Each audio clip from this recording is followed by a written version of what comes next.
Madame, monsieur, bonjour, bienvenue sur la première édition de l'actualité geek. Je suis votre présentateur, Judge. Nous allons commencer ce journal en parlant de jeux vidéo. On se retrouve juste après la transition.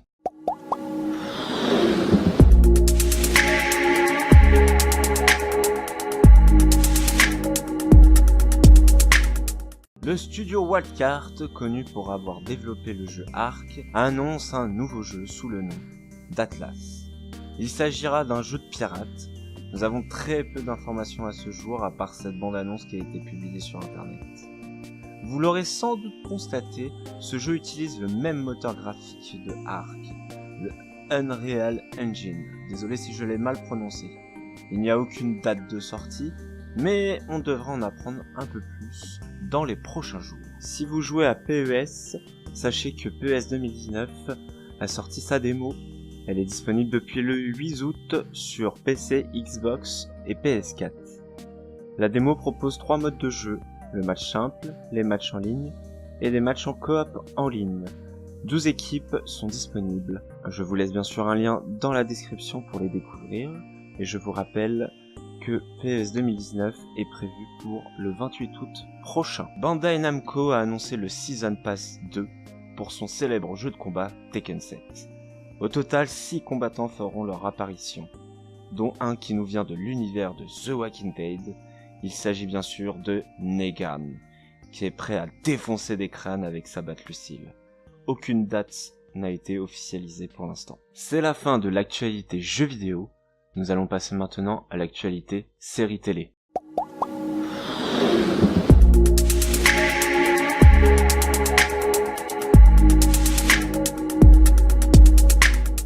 On reste quand même un petit peu dans l'univers du jeu vidéo puisque nous allons parler de la série The Witcher qui sera adaptée par la plateforme Netflix.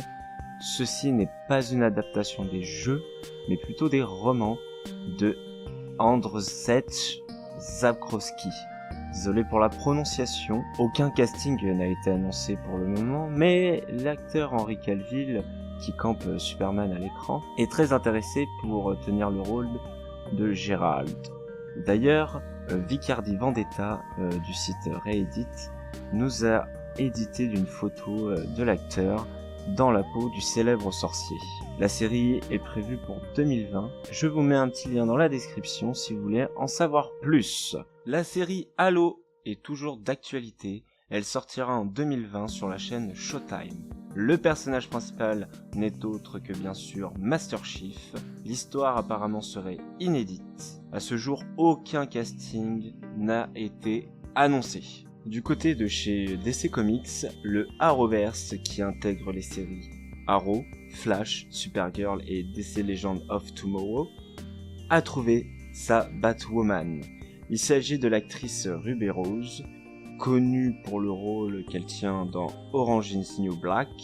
Batwoman sera présente dans le crossover annuel et par la suite aura peut-être sa propre série en 2019. La série devrait se dérouler, on l'espère, à Gotham City et peut-être que Batman fera une apparition. Et pour finir, nous avons plus d'infos sur le rôle de Sean William Scott qui va remplacer pour la saison 3 de L'Arme Fatale Glenn Crawford alias Martin Riggs suite à son éviction. Il s'agira de Wesley Cole, un ancien agent des forces spéciales de la CIA qui aurait rencontré son ex-femme sur un champ de bataille et aurait donné naissance à un enfant. Pour se rapprocher de sa fille, il déménage à Los Angeles et il s'engage dans la police. Et son partenaire ne sera d'autre que Murdoch. Par contre, il n'y a aucune info que ce personnage aurait un lien de parenté avec Riggs. Nous allons passer maintenant à la partie cinéma.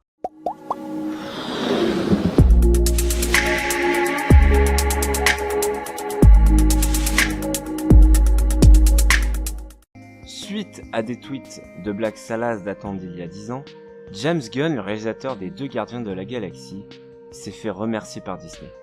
L'équipe du film a bien sûr montré un énorme soutien au réalisateur, surtout l'interprète de Drax, Dave Bautista, qui a posé un ultimatum à Disney. En effet, il dit que si le scénario de James Gunn pour les Gardiens de la Galaxie 3 n'est pas utilisé, il partira du projet. À l'heure actuelle où je tourne ce journal, aucune réponse de Disney n'a été faite. Toujours chez Marvel, 2 personnages connus du MCU feront leur apparition dans la suite de Spider-Man, qui s'intitule Far From Home, et qui devrait se dérouler à Londres. Il s'agit du personnage de Nick Fury et de Maria Hill. Il y a aussi le retour du Vautour, le méchant du premier film, incarné par Michael Keaton. Quant au deuxième méchant, il s'agira de Mysterio, incarné par Jake Gyllenhaal. Le film se déroulera quelques minutes après la fin d'Avengers 4. Sa sortie est prévue pour 2019. Du côté de chez DC Comics, on connaît l'identité du méchant de Birds of Prey, film centré sur les super-héroïnes et méchants de l'univers DC. Il s'agira de Black Mask, un méchant sadique qui adore torturer, surtout au visage. Pour l'instant, une seule actrice est castée au film. C'est Margot Robbie qui reprendra son rôle de Harley Quinn. Encore chez DC, un film Supergirl serait en préparation. On ne sait rien du tout de ce projet, mis à part que bien sûr, l'actrice Melissa Benoît qui campe l'héroïne dans la série ne fera pas partie du casting, puisque l'univers du cinéma et l'univers des séries télé ne sont pas partagés. Il s'agira de la deuxième adaptation pour la cousine de Superman, puisque un film était sorti en 1984 avec l'actrice Helen Slater, qui d'ailleurs campe la mère adoptive dans la série télé. Mesdames, messieurs, c'est la fin de ce journal, j'espère que ça vous aura plu. N'hésitez pas à réagir dans les commentaires, à vous abonner à ma chaîne, et si vous avez aimé, à me mettre un petit pouce bleu. Je vous donne rendez-vous la semaine prochaine pour plus d'actualités geek. C'était Judge, au revoir.